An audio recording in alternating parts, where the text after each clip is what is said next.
ગાંધીનગરના સેક્ટર 30 ખાતે આવેલ સાબરમતી નદીમાં અમદાવાદથી ટેમ્પોમાં દશામાની મૂર્તિ પધરાવવા કેટલાક લોકો આવ્યા હતા, જે દરમિયાન એક 12 વર્ષની કિશોરી ઊંડા પાણીમાં ગરકાવ થઈ ગઈ હતી, જેને બચાવવા માટે 4 લોકો પાણીમાં કૂદ્યા હતા। ત્યારે બાળકી સહિત અજય વણજારા અને ભારતીબેન પ્રજાપતિ પણ ઊંડા ખાડામાં ગરકાવ થઈ ગયા હતા, જ્યારે અન્ય 2 વ્યક્તિને સ્થાનિકોએ બચાવી લીધા હતા।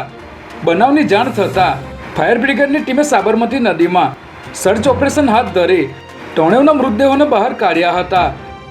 હાલ પોલીસની ટીમ દ્વારા આગળની કાર્યવાહી હાથ ધરવામાં આવી છે।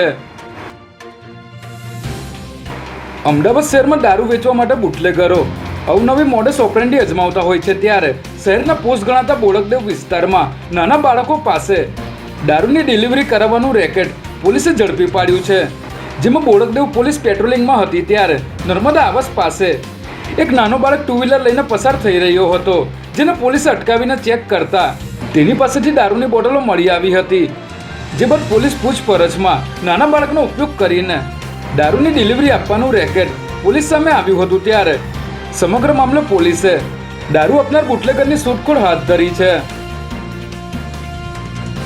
ગુજરાતમાં સરકારી પરીક્ષામાં ગેરરીતિને લઈને રાજ્ય સરકાર પર અનેક વખત સવાલો ઉઠ્યા છે, જેમાં રાજ્ય સરકાર દ્વારા 3 વર્ષ પહેલા લોકરક્ષકની ભરતી માટે પરીક્ષા લેવામાં આવી હતી।